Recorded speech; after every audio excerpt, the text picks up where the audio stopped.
বাংলাদেশের অন্যতম প্রধান কবি শামসুর রহমানের একটি কালজয়ী কবিতা আছে। কবিতাটির নামই হচ্ছে উদ্ভট উটের পিঠে চলেছে স্বদেশ।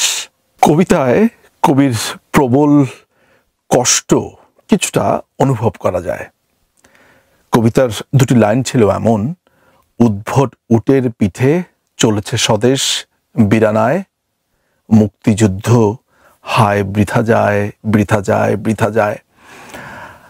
আমি জানি না কবি কোন আক্ষেপ থেকে লিখেছিলেন, কিন্তু আমাদের আক্ষেপ আজকের দিনে প্রবল এবং প্রবলতর।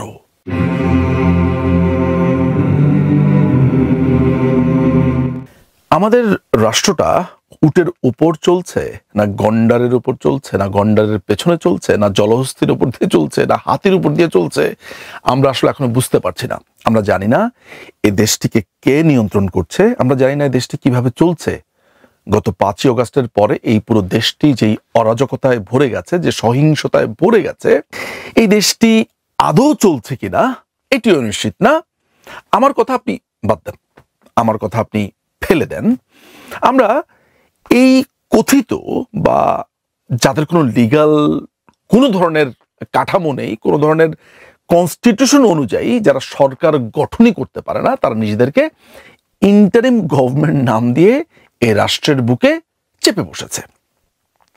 এই রাষ্ট্রের পররাষ্ট্র যিনি উপদেষ্টা হিসেবে নিজেকে বলছেন, সেই মোহাম্মদ তৌহিদ হোসেন, তিনি বলছেন যে আমাদের সবকিছুর উপরে নিয়ন্ত্রণ নেই। একটি রাষ্ট্র চালাচ্ছেন, একটি রাষ্ট্রের উপদেষ্টা হিসেবে বসে আছেন চেয়ারে, কিন্তু বলছে যে সবকিছুর ওপর আমাদের নিয়ন্ত্রণ নেই। নিয়ন্ত্রণ কার কাছে? আচ্ছা চলুন আমরা তার এই বক্তব্যটা একটু শুনি। এটা দেখতে থাকুন কি হয়। সবকিছু একটা জিনিস মনে রাখবেন, সবকিছু কিন্তু এই ছাত্রদেরও নিয়ন্ত্রণে না, আমাদেরও নিয়ন্ত্রণে না, দেশের নিয়ন্ত্রণে না। এটাকে মনে রাখতে হবে। আমরা এই বক্তব্য থেকে চলে যাব আরেকটি ইন্টারেস্টিং বক্তব্যের দিকে। ঝালকাঠির নলছিটির বিএনপির এক নেতা আব্দুস সালাম, তিনি বলছেন যে তাদের যে লোকাল মোল্লারহাট নামে একটি জায়গা আছে, সেই জায়গাতে একটি চৌরাস্তা বলেও একটি জায়গা আছে। তিনি অত্যন্ত বিনীতভাবে আওয়ামী লীগের নেতাকর্মীদেরকে নির্দেশ দিচ্ছেন, বিনীতভাবে নির্দেশ দিচ্ছেন যে আপনারা যদি রাস্তার চৌমাথাতে, এই চৌরাস্তাতে যদি আসেন, তাহলে আমি আপনাদেরকে বাড়িতে বাড়িতে গিয়ে বা আমি নিজে গিয়ে আপনাদেরকে হত্যা করে আসব। একেবারে পরিষ্কার বিনীত আবেদন। তাই আমি বিনীত স্বরে আওয়ামী লীগ বৃন্দকে অনুরোধ জানাই, আপনাদের মাধ্যমে যারা এই মোল্লারহাটে চৌমাথায় আছেন তাদের মাধ্যমে অনুরোধ জানাই, আপনারা আগামীকাল থেকে মোল্লারহাট চৌমাথায় উঠবেন না। যদি ওঠেন, আমি আমার বাবার কসম বলছি, আমি আপনাদের জীবিত রাখবো না। বিএনপির আরেকটি অঙ্গ সংগঠন যুবদল তেজগাঁও থানার অন্তর্গত এক নেতা বলছে যে আগে সরকারের সময় যেই চাঁদাবাজি চলতো, আমি সেই চাঁদাবাজির ধারাবাহিকতা রক্ষা করতে চাচ্ছি, আমি সেই ঐতিহ্য রক্ষা করতে চাচ্ছি। আমরা নট কোয়াইট শিওর যে তেজগাঁয়ের কোন জায়গাতে কে চাঁদাবাজি করতো, এইটা আমরা শিওর না হলেও বিএনপির এই যুবদলের নেতা এই চাঁদাবাজির হাল সে ধরতে চায়। আমি তেজগাঁও থানা যুবদলের সদস্য সচিব, মাসের 10 তারিখ থেকে আমি বসছি, আমি এটা উপকমিটির আহ্বায়কের দায়িত্ব পালন করতেছি। বিগত দিনে যে চাঁদাবাজারা ছিল তারা তো আসেনি, তাহলে এটার হাল তো ধরতে হবে। তখন আমি এবং ব্যবসায়ী মিলা, আমরা 20-25 জন মিল্লা এইটার হাল ধরছি। আমরা এই প্রসঙ্গগুলো ফেলে একটু ধর্মের দিকে চোখ ফেরাবো। এই অবৈধ সরকার আসার পর থেকে যেটা ভয়ঙ্করভাবে আমরা দেখতে পেয়েছি যে হিজবুত তাহরির নামে একটা ভয়ঙ্কর জঙ্গি সংগঠন, তারা প্রকাশ্যে এসে খিলাফত প্রতিষ্ঠা করতে চাইছে। খিলাফত কি, খিলাফত কিভাবে প্রতিষ্ঠা হয় সেসব আলোচনাতে আমি যাব না। শুধু এতটুকু জেনে রাখেন যে যেই জঙ্গি সংগঠন হিজবুত তাহরিরকে ব্লগার হত্যা বা বিভিন্ন ধরনের জঙ্গি কর্মকাণ্ডের ক্ষেত্রে বিদ্ধ করা হয়, অভিযুক্ত করা হয়, তারা আওয়ামী লীগের গত 16 বছরে, এই 16 বছরের শাসনামলে তারা একটি দিনের জন্য রাস্তাতে সভা সমাবেশ এগুলো করবার সাহস দেখায়নি। তারা অনলাইনে করেছে, লিফলেট বিলি করেছে, গোপনে তাদের কার্যক্রম করেছে। কিন্তু এই সরকার যেদিন থেকে চলে গেল সেদিন থেকে তারা রাস্তায় নেমে এসেছে। আমি এর আগেও বলেছি যে জঙ্গিরা কি শুধু তাহলে আওয়ামী লীগকেই ভয় পায় আর ইউনূসকে বন্ধু মনে করে? যদি বন্ধু নাই মনে করে, তারা প্রকাশ্যে, এই যে বিবিসির প্রতিবেদনই প্রকাশ্যে বলছে যে এই পুরো আন্দোলন জুড়ে তারা ইনভিজিবলি ছিল, তাদের ব্যানার আনেনি, কিন্তু তাদের লোকজন এই আন্দোলনে আপনার বিভিন্নভাবে অ্যাকোমোডেট করেছে, সাহায্য করেছে। আমরা একটু দেখে নেব। ঢাকা ইউনিভার্সিটি ছাড়াও নর্থ সাউথ, ইস্ট ওয়েস্ট, আপনার ব্র্যাক ইউনিভার্সিটি, ইনক্লুডিং জেন জি, হিজবুত তাহরির একটা ইন্টেলেকচুয়াল এবং পলিটিক্যাল স্ট্রং একটা লিডিং ফোর্স। তো ডেফিনেটলি আমরা মাঠে ছিলাম, কিন্তু এই আন্দোলনটায় স্বতঃস্ফূর্ত যে গণ অভ্যুত্থান, এটা কোনোভাবে যাতে কালার না হয় এবং কোনোভাবে যাতে এটাকে কেউ প্রভাবিত করতে না পারে, আমরা খুবই সতর্কতার সাথে আপনার উইথাউট আওয়ার ব্যানার আমরা মাঠে ছিলাম। দেখলেন, এও জেনে রাখেন যে বাংলাদেশের ধর্মে বৈচিত্র্য আছে, এমনকি ইসলাম ধর্মের ক্ষেত্রেও নানান ধরনের বৈচিত্র্য আছে। বাংলাদেশে সুফিস্ট ঘরানার মুসলিম আছে, বাংলাদেশে সুফিস্ট না একেবারে লিটারাল অ্যাপ্রোচে পড়াশোনা করেন কিংবা বিভিন্ন সেক্ট, বিভিন্ন মাহজাব, বিভিন্ন ধরনের মুসলমান ইসলাম পালন করবার চর্চা বাংলাদেশে আছে। অন্যান্য ধর্ম তো আছেই। এই যে সুফিস্ট যারা আছেন, তারা বিভিন্ন মহামনীষী, ইসলামের মহামনীষী যারা আছেন বাংলাদেশে, যারা শায়িত আছেন, চিরনিদ্রায় শায়িত আছেন, তাদের এই কবরকে তারা শ্রদ্ধা করেন। মাথায় রাখতে হবে, কবরকে শ্রদ্ধা করার মানে এই না যে তারা কবরকে সেজদা করছেন, তারা মনে করছেন যে তারাই মৃত অবস্থাতে সবকিছু করে দিবেন, এমন না। তারা সেই সব জায়গাগুলোকে শ্রদ্ধার সাথে রাখেন, পবিত্রতার সাথে রাখেন। এই জায়গাগুলো ধ্বংস করে দিচ্ছে বাংলাদেশেরই আরেক উগ্র ধর্মান্ধরা। তারা ক্রমাগতভাবে বিভিন্ন পীর আউলিয়ার মাজার ভাঙছে, সমাধিস্থল ভাঙছে, এবং তারা বলছে যে বাংলাদেশে কোনো রকমের পীর আউলিয়ার সমাধিস্থল থাকতে পারবে না। অথচ এই বাক স্বাধীনতার কথা বলছি, বাংলাদেশের কনস্টিটিউশনের কথা বলছি, যেখানে প্রত্যেকটা মানুষ বিনা বাধায় তার ধর্মকর্ম পালন করতে পারবেন বলে বলা হচ্ছে, ধর্ম পালন করতে পারবেন বলে বলা হচ্ছে, যে কারণে এই রাষ্ট্রটিকে আমরা সেকুলার রাষ্ট্র বলি, যে প্রত্যেকটা মানুষ তার নিজ নিজ ধর্ম ভাবনা, যদি সেটা আইনের ব্যতিরেকে না হয়, তাহলে করতে পারবেন। তাহলে এই যে মাজার ভাঙছে, চলুন আমরা মাজার ভাঙাটা একটু দেখে নিই, যে কিভাবে তারা মাজার ভাঙছে, কিভাবে মুসলিম হয়ে আরেক মুসলিমের উপরে আক্রমণ করছে, কারণ তার দৃষ্টিতে সে ভালো মুসলিম নন। চলুন আমরা একটু দেখে নেই। আপনারা দেখতে পাচ্ছেন যে গোলাপশাহ মাজারের এই জায়গাটিতে, এখানে তার যে ভক্ত আশেকান যারা রয়েছে, অর্থাৎ মাজার সংশ্লিষ্ট যারা রয়েছেন, তারা এখানে অবস্থান করছেন। আপনারা যেমনটা জানেন যে আজ 11ই সেপ্টেম্বর সামাজিক যোগাযোগ মাধ্যমে মাজার ভাঙার কর্মসূচি নিয়ে একটি গ্রুপ খোলা হয় এবং সেখানে কিন্তু আসলে সবাই প্রায় 22,000-এর মতো লোকজন সাড়া দেয়। অর্থাৎ তারই পরিপ্রেক্ষিতে মাজার ভাঙার যে কর্মসূচি ঘোষণা করা হয়, তার পরিপ্রেক্ষিতে মাজার সংশ্লিষ্ট ভক্ত যারা রয়েছেন তারা এখানে অবস্থান করছেন। অর্থাৎ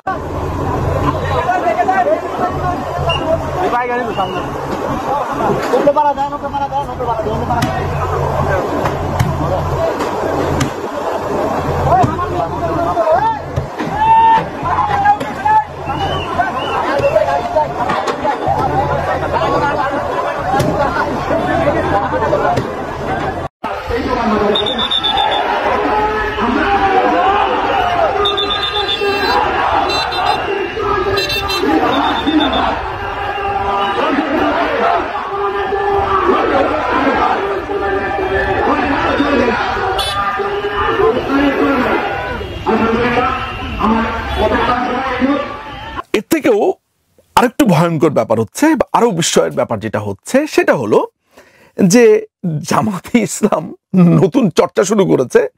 এই 71-এর এই পরাজিত শক্তিরা এখন নতুন করে বলছে যে জামাতের তো বিধর্মী শাখাও আছে আমাদের কাছে। এই বিধর্মী শাখার কথা বলে হঠাৎ করে এই নতুন ট্রেন্ড দেখলাম যে তারা হিন্দু ধর্মাবলম্বীদেরকে জোর করে মুসলমান বানাচ্ছে কিংবা ধর্মান্তরিত করছে। এগুলো কিন্তু আন্তর্জাতিক আইনে ভয়ঙ্কর রকমের অপরাধ। কাউকে জোর করে ধর্মান্তরিত করা, ভয়ে প্রেসারে ধর্মান্তরিত করা।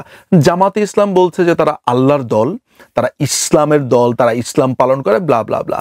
সেই জায়গাতে যদি সেই জায়গায় কেউ বিশ্বাস না করে, তাহলে কোনো একজন ভিন্ন ধর্মের ব্যক্তি এই দলটি করে কি করে? কিভাবে সম্ভব? আসলে আল্লাহর আইনে একজন হিন্দু তো নিশ্চয়ই বিশ্বাস করবেন না, হাদিস তো নিশ্চয়ই একজন হিন্দু বিশ্বাস করবেন না। তাহলে তিনি কিভাবে জামাত ইসলাম করে? অথচ জামাত ইসলাম এখন নাম দিচ্ছে যে তাদের নাকি একটি বিধর্মী শাখাও আছে। এই হচ্ছে জামাত ইসলামের আরেক ভণ্ডামি। চলুন সেই ভণ্ডামি আমরা একটু দেখে আসি।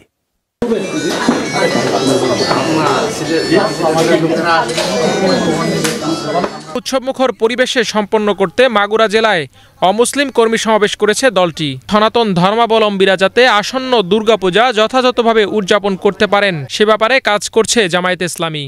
আমাদের পূজাতে পাহারা না দেয়, আরা চাইছিল আর পূজা নিলে আর মতো করিবে, আর কেউ সহযোগিতার দরকার নেই। আর যথেষ্ট পরিমাণ আর পূজার গরিবের মতো ক্ষমতা আর তো আছে, কেউ সহযোগিতা আর লাগবে না। আর কমিটির যথেষ্ট পরিমাণ পয়সা দিয়ে আর পুজো করতে। ওই সংখ্যালঘুদেরকে বলতে চাই, সালতানগর কান্দায় যে কয়জন সংখ্যালঘু আছো, তোমাদেরকে গিলে খাইতে 1 ঘন্টাও লাগবে না। এইখানে যদি কোনো আলেম মূর্তি ভাঙ্গার পক্ষে থাকে, আমি মনে করবো সেই মানই দায়িত্ব পালন করেছে। আর কোন মুসলমান যদি এই মূর্তি ভাঙ্গার ব্যথা পায় তো ইমান নাই।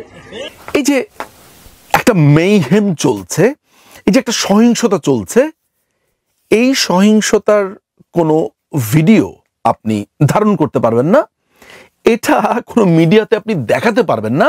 সেটা আবার উঁচু গলাতে এই সমন্বয়ক নামের এই ছাত্ররা, এই গুন্ডারা সেটা আবার মাইকে প্রচার করছে, বলছে যে আমাদের এই সব কিছুই আপনারা দেখাতে পারবেন না, বলতে পারবেন না। বাক স্বাধীনতা। চলুন তাদের সেই ঘোষণাটুকু আমরা দেখে নেই। স্থানীয় কোনো ফটোগ্রাফার, কোনো লোকজন বা কোনো ছেলে পেলে ভিডিও করতে কিংবা ফুটেজ গ্রহণ করতে পারবে না। কোনো স্থানীয় ফটোগ্রাফার, কোনো স্থানীয় লোকজন, কোনো স্থানীয় ছাত্রছাত্রী বা উচ্ছিক জনতা কোনো ভিডিও, ছবি বা ফুটেজ গ্রহণ করতে পারবে না। শিক্ষাক্ষেত্রের কথা যদি আমরা ধরি, তো ভয়ঙ্কর অবস্থা পরিণত হয়েছে।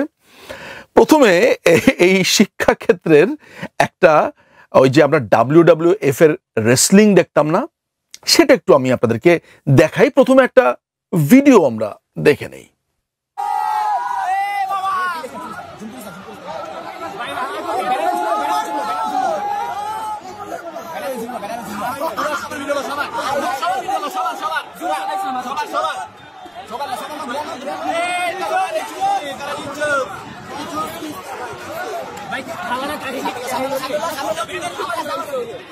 কি দেখলেন?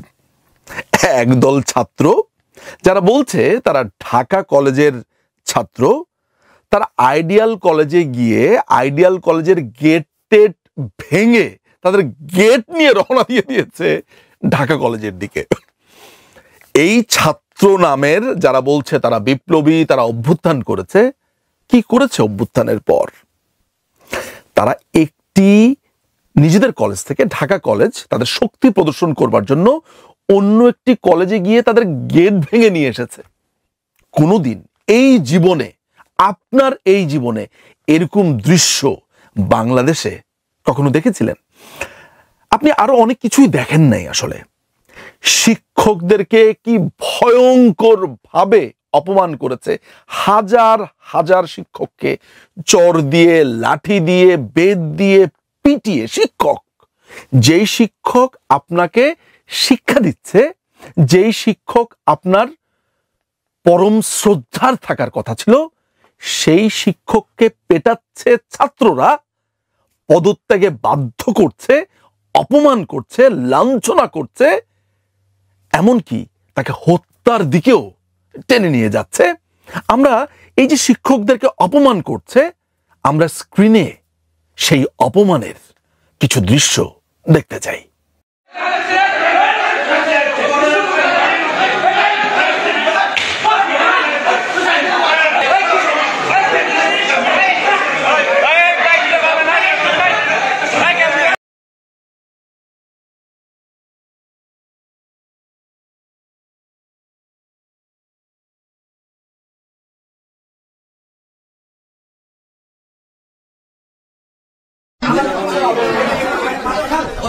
সিগারেটের বন্ধ, ঠিক আছে, সিগারেটের বন্ধ।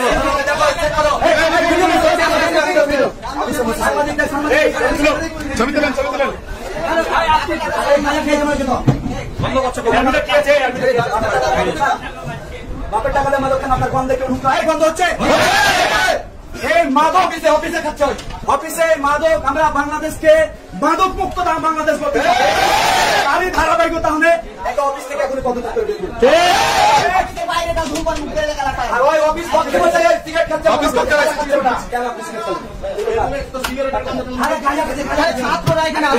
জনগণ আছে, এভাবে সেবা দিবেন আপনি, এভাবে সেবা দিবেন।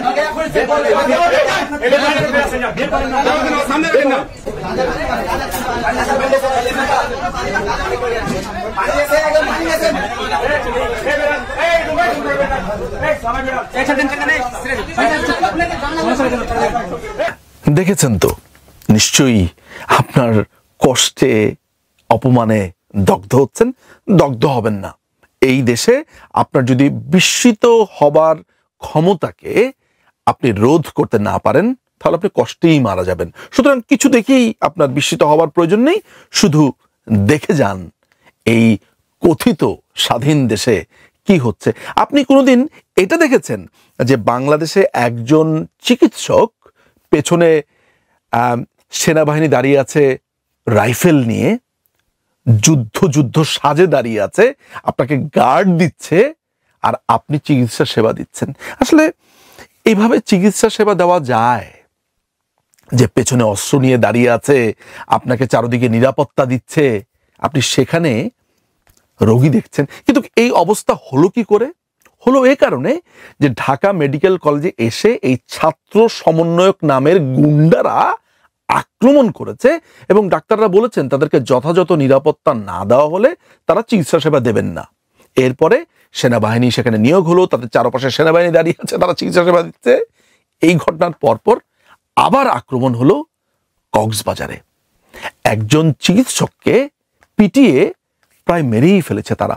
শুনেছি মারা গেছে, আমি নিশ্চিত না যে তার এখনকার অবস্থা কি, কিন্তু চিকিৎসকরা সারা দেশে কমপ্লিট শাটডাউন, নতুন শব্দ আবিষ্কার করেছে এই কথিত ছাত্ররা, সেটা দিয়েছে। আপনি অনেক দিন ধরে আপনি সমালোচনা করেছেন সুরেন্দ্র কুমার সিনহার দেশ ত্যাগ নিয়ে, নানান ধরনের কথা বলেছেন, নানান ধরনের মানবাধিকারের বুলি আপনি আওড়েছেন। কিন্তু আশ্চর্যের ব্যাপার কি জানেন? এই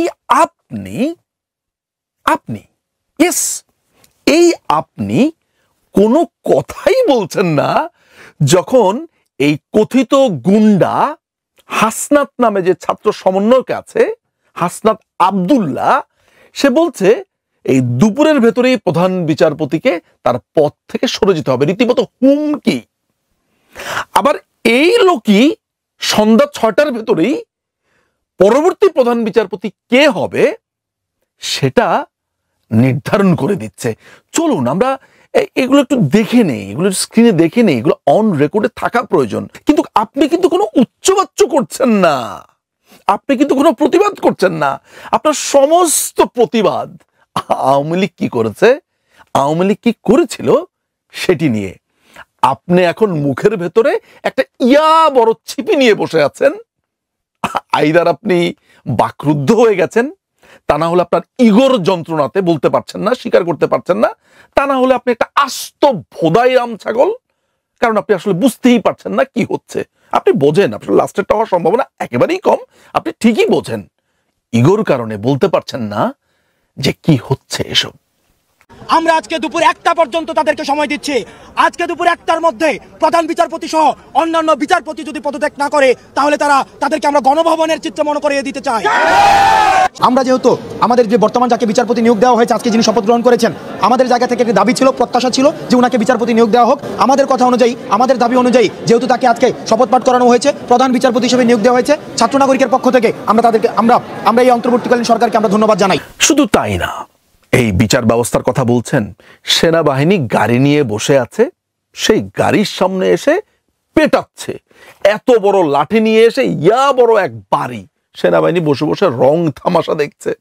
চলুন এই ক্লিপসটুকু আমরা দেখে নিই যে সেনাবাহিনীর সামনে মারছে একজন আরেকজনকে, সেনাবাহিনী কিভাবে তামাশা দেখছে।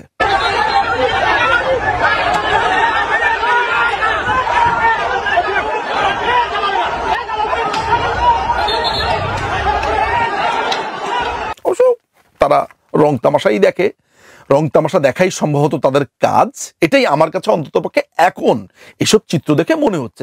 আপনাদের অনেকেরই পরিচিত হিরো আলম বিচার চাইতে গেছে আদালতে, তাকে ধরে বিএনপির লোকেরা বেদম প্রহার করেছে। অনেকে বলছে খুব ভালো হয়েছে, আমি ভালো হয়েছে বলি না। হিরো আলম সেদিন আদালতে গিয়েছিল আওয়ামী লীগ বিভিন্ন নেতাদের বিরুদ্ধে মামলা দেওয়ার জন্য। সে মামলার প্রসঙ্গে আসছি। মামলা দিতে গেছে, তার মামলা দেওয়ার অধিকার আছে কি নাই সেটা আইনে পরিষ্কারভাবে আছে। সে মামলা দিতে যাওয়ার পর বিএনপির নেতারা তাকে বেদমভাবে প্রহার করেছে। তার অপরাধ কি? অপরাধ হচ্ছে সে বলেছে যে খালেদা জিয়াও তো 8 পাস, আমিও তো 8 পাস, তাহলে আমি রাজনীতি করতে পারবো না কেন?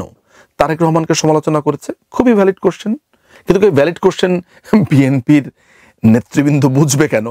তাকে ভালো করে কেলিয়েছে। এগুলো ছাপিয়ে আমি খুব হৃদয় বিদারক একটা ঘটনাও বলা প্রয়োজন বোধ করছি। সেনাবাহিনীর গাড়ি থানার সামনে, থানা ready, police ready, OC ready, সবার সামনে উৎস মণ্ডল নামে একটি বাচ্চা ছেলেকে তার মায়ের সামনে থেকে নিয়ে পুলিশের সামনে ধমক দিচ্ছে যে আমরা ওকে নিয়ে যাব, আপনি বাঁচাতে পারবেন না, আমাদেরকে 2 মিনিট সময় দিতে হবে, 10টা মিনিট সময় দিতে হবে। এটা বলে উৎস মণ্ডলকে রীতিমতো পুলিশের সামনে থেকে কেড়ে নিয়ে গিয়ে আর্মির সামনে তাকে পিটিয়ে অর্ধমৃত করে ফেলা হলো।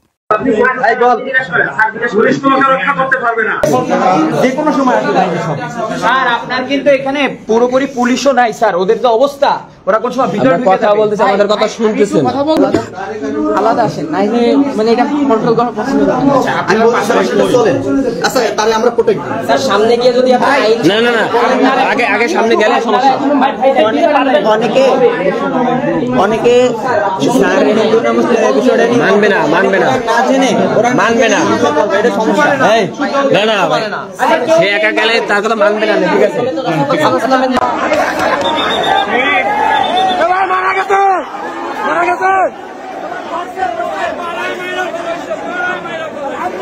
আলহামদুলিল্লাহ।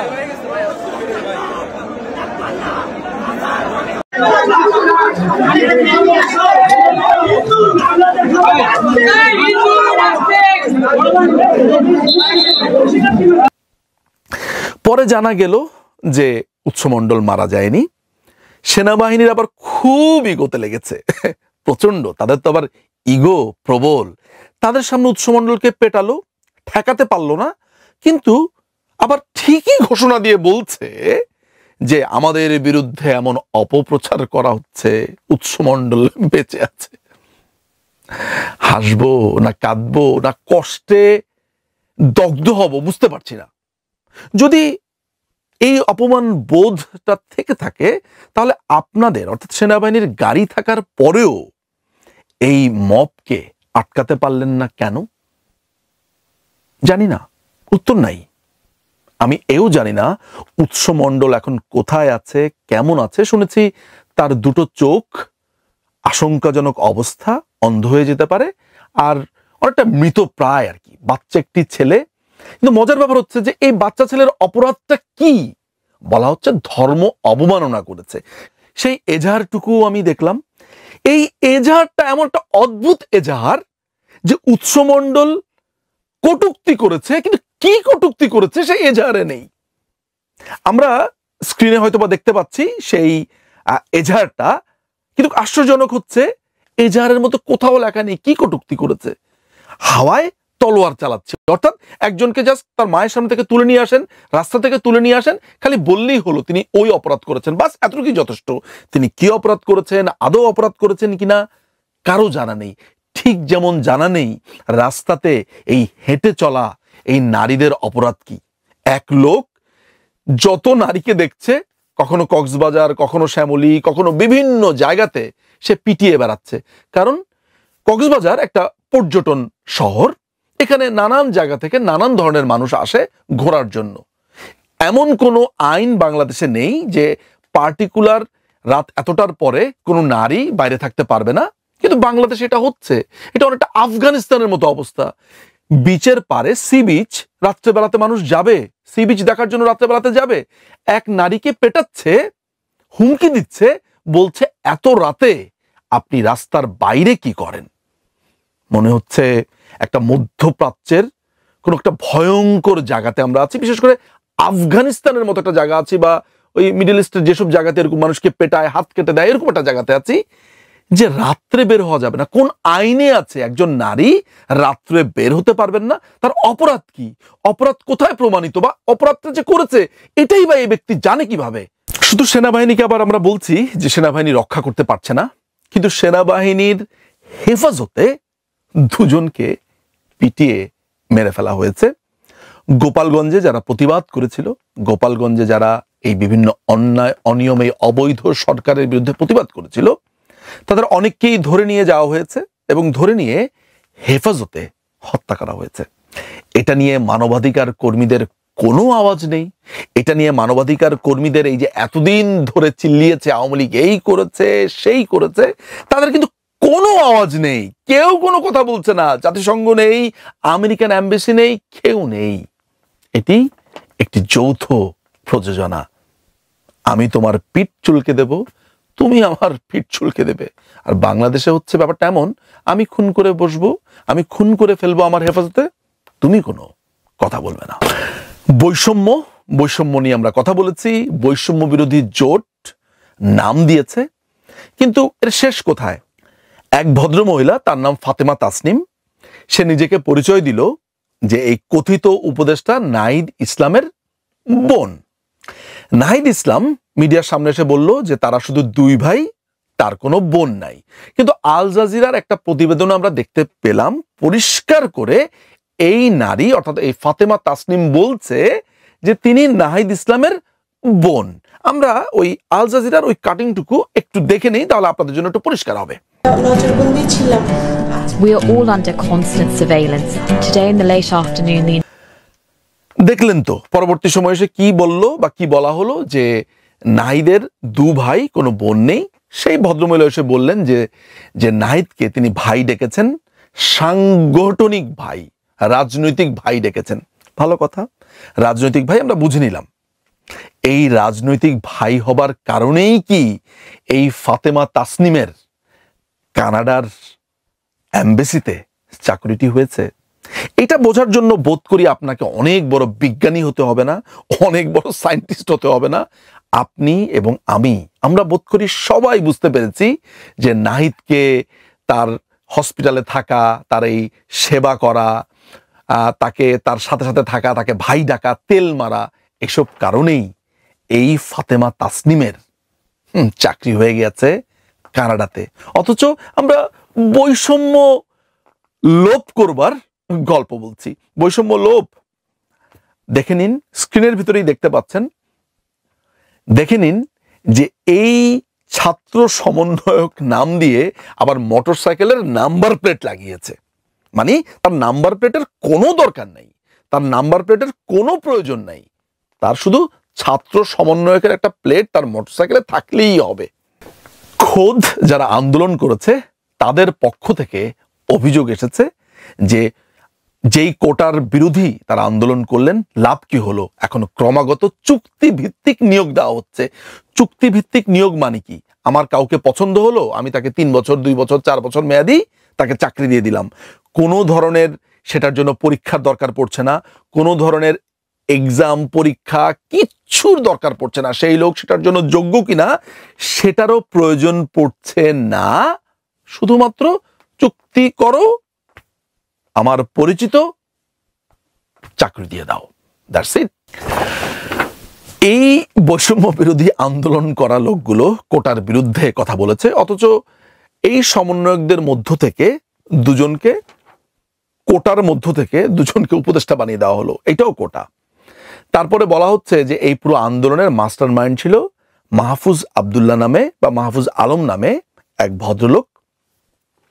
তাকে এই কথিত প্রধান উপদেষ্টার বিশেষ সহকারী বানিয়ে দেওয়া হলো বা সহকারী বানিয়ে দেওয়া হলো। সবই কোটা। এখানে কিন্তু কোনো মেধা যাচাই করা হয়নি, এখানে কোনো পরীক্ষার নিয়োগপত্র দেওয়া হয়নি, এখানে কোনো পরীক্ষারও প্রয়োজন পড়েনি, এখানে কোনো সার্কুলারের প্রয়োজন পড়েনি, শুধু চাকরি দিয়ে দাও। তো মজার ব্যাপার হচ্ছে এইটা নিয়ে কেউ কোনো আলাপও করছে না, যেন এটাই নতুন নরমাল। দেশের অর্থনীতির 12টা বেজেছে। আপনারা জানেন যে প্রায় 549টার মতো গার্মেন্টস বন্ধ হয়ে গেছে। উপদেষ্টারা বলছে 10টি ব্যাংক নাকি দেউলিয়ার পথে, অথচ 5-6 মাস আগে ওইগুলো নিয়ে কোনো আলাপই হয়নি যে কোনো ব্যাংক দেউলিয়ার পথে। এখন ঘোষণা দিচ্ছে 10টা ব্যাংক দেউলিয়ার পথে। গার্মেন্টস বন্ধ হয়েছে বলেছি, 550-র মতো গার্মেন্টস বন্ধ হয়েছে। 6 থেকে 7 লক্ষ লোক মানুষ এখন বেকার। যেই রিজার্ভ ছিল $26 বিলিয়ন, সেটা শুনেছি নেমে এসেছে। নানান ধরনের সংখ্যা পাচ্ছি, কিন্তু কথা হচ্ছে এই 1 মাসে এত রিজার্ভ কমলো কিভাবে? শুনেছি রাশিয়াকে বিদ্যুতের দাম দিতে পারছে না, গ্যাসের দাম দিতে পারছে না, সারের দাম দিতে পারছে না, ভারতকে দাম দিতে পারছে না, মূল্য পরিশোধ করতে পারছে না। একটা বিতিকিচ্ছিরি অবস্থা। 1 মাসের লুটপাট যদি এমন হয়, তাহলে ভবিষ্যতে কি রয়েছে আমাদের সামনে? বঙ্গবন্ধু জাতির জনক, জাতির পিতা, সবার জন্য শ্রদ্ধার একজন মানুষ। বলা হয় যে আওয়ামী লীগ নাকি বঙ্গবন্ধুকে কুক্ষিগত করে রেখেছে বলে শ্রদ্ধা নিবেদন করতে পারেনি। এগুলো হচ্ছে কুমিরের কান্নার মতো, মানে বলার জন্য বলা, আপনারাই তো বঙ্গবন্ধুকে কুক্ষিগত করে রেখেছেন, তাই আমরা শ্রদ্ধা নিবেদন করতে পারিনি। তো আওয়ামী লীগ চলে গেল, এবার আপনারা শ্রদ্ধা করেন, এবার আপনারা বঙ্গবন্ধুকে আপন করে নেন। আপন করে নিয়েছে। বঙ্গবন্ধুর 32 নম্বরের বাড়ি জ্বালিয়ে পুড়িয়ে দিয়েছে, এবং জ্বালিয়ে পুড়িয়ে দেবার পর একদল আবার প্রেস ক্লাবের সামনে এসে বলছে যে এই বাড়ির যে অবশিষ্টাংশ আছে এটাকে ধ্বংস করে দিয়ে অ্যাপার্টমেন্ট করতে হবে। এই অ্যাপার্টমেন্ট তাদেরকে আবার দিতে হবে, যে যারা যারা মারা গেছে তাদেরকে নাকি এক একটা করে অ্যাপার্টমেন্ট দিতে হবে। প্রেস ক্লাবে এই মিছিল, এই সমাবেশও হয়েছে। বঙ্গবন্ধুকে শুধুমাত্র তার বাড়ি ধ্বংস করেছেন, বঙ্গবন্ধুর বাড়ি পুরোটা ভেঙে ফেলতে হবে এই দাবিই না, বঙ্গবন্ধুকে কি ভয়ঙ্কর ভাবে, কি নোংরা ভাবে অপমান করা হয়েছে, কি ধৃষ্টতার সাথে। শুধু বঙ্গবন্ধু, জাতীয় 4 নেতা, মুক্তিযোদ্ধা, মুক্তিযুদ্ধ, মুরাল ভাঙা হয়েছে, বিভিন্ন ভাস্কর্য ভাঙা হয়েছে, যেখানে বঙ্গবন্ধু নেই, মুক্তিযোদ্ধারা আছে, সবকিছু ভেঙে চুরে শেষ করা হয়েছে। কিন্তু বঙ্গবন্ধু নেই, মুক্তিযুদ্ধ নেই, কিন্তু রয়ে গেছে পাকিস্তানের মোহাম্মদ আলী জিন্নাহ। এই মোহাম্মদ আলী জিন্নাহকে জাতির পিতা ডাকছে এখন এরাই, এবং মোহাম্মদ আলী জিন্নাহর মৃত্যুবার্ষিকী বাংলাদেশের মাটিতে এই প্রথমবারের মতো পালিত হয়েছে। সেখানে বলা হয়েছে যে মুক্তিযুদ্ধ টুদ্ধ কিছুই হয় নাই, এটা ভারত ভাগ করেছে বাংলাদেশকে, যেটা আমরা প্রায় শুনতে পাই। আজকে প্রকাশ্যে বলছে, তাও কোথায়? প্রেস ক্লাবের ভেতরে সভা করে, সমাবেশ করে বলছে যে এটা মুক্তিযুদ্ধ নয়, এটা ভারত ভাগ করেছে, পাকিস্তান থাকলেই নাকি ভালো হতো। সেটাও তারা নির্দ্বিধায়, অবলীলায় বুক ফুলিয়ে বলছে, উর্দুতে, বাংলাতে। এই বাংলাদেশে, এই বাংলাদেশের মাটিতে এই সমস্ত অরাজকতা যা চলছে বাংলাদেশে, শিক্ষা, স্বাস্থ্য, অর্থনীতি, প্রত্যেকটা জায়গাতে কি ভয়ঙ্কর অবস্থা চলছে। গণহারে মামলা দিচ্ছে। যে মানুষটি বাংলাদেশে ছিলেন না, আমি আমার কথাই ধরি না কেন, আমি বাংলাদেশেই ছিলাম না, আমার নামে 6টি মামলা হয়ে গেছে। আমি নাকি খুন করেছি, গণহত্যা করেছি। মানে আইন বিচার ব্যবস্থা কমপ্লিটলি ভেঙে পড়েছে। বিচারপতিদেরকে, ম্যাজিস্ট্রেটদেরকে জজ কোর্টে গিয়ে হুমকি দিচ্ছে জামিন দিতে হবে। বলছে জামিন দেন নাই, জামিন না দিলে ছাত্র সমন্বয়কদেরকে ডেকে নিয়ে আসবে, এমন হুমকি দেওয়া হচ্ছে। গণহত্যার কথা বলা হচ্ছে, কিন্তু 5ই অগাস্টের আগে এবং পরে যে নির্মমভাবে বাংলাদেশের পুলিশ সদস্যদেরকে খুন করা হলো, খুন করে ঝুলিয়ে রাখা হলো রাস্তায়, নৃশংসভাবে সিস্টেমেটিক এবং ওয়াইড স্প্রেড কিলিং করা হয়েছে, যেটা গণহত্যার প্রধান দুটি উপাদান, সেটি নিয়ে কোনো আলাপ নেই। এই যে পুলিশদেরকে হত্যা করা হলো, এই যে নৃশংস কায়দায় তাদেরকে মারা হলো, আওয়ামী লীগের নেতাকর্মীদেরকে হত্যা করা হলো, কোনো আলাপ নেই, কোনো কথা নেই। এই সহিংসতা, নৃশংসতা, অরাজকতা এই দেশ চলছে। শেষ করছি একটি হাস্যকর ক্লিপ দেখিয়ে। আগে বলি, তারপরে ক্লিপটা দেখি, তারপর আমরা দেখতে দেখতে শেষ করব।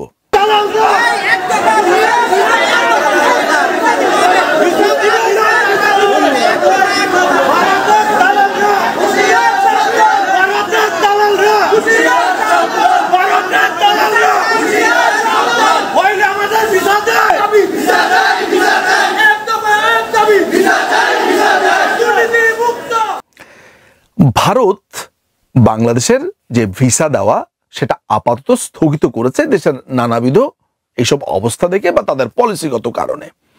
কিছু লোক ভারতের এমবেসিতে গিয়ে বলছে ভারতের দালালেরা হুঁশিয়ার, সাবধান, ভারতের ভিসা দিতে হবে।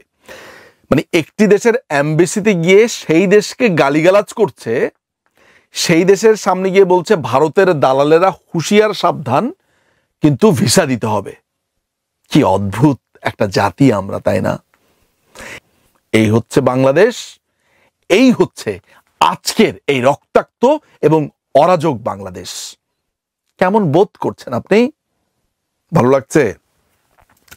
এই অরাজক বাংলা, এই ব্যানানা রিপাবলিক হতে যাওয়া বাংলা দেখে রাখুন, দেখতে থাকুন। আমি তো বারবারই বলেছি, আপনারা এটা ডিজার্ভ করেন, কারণ আপনারা খাল কেটে কুমির এনেছেন, আর একটু কুমিরের কামড় খাবেন না? এটা হতে পারে না। কুমির কামড়াবে, কুমির মারবে, আপনি সেটি উপভোগ করবেন। অনেক ধন্যবাদ।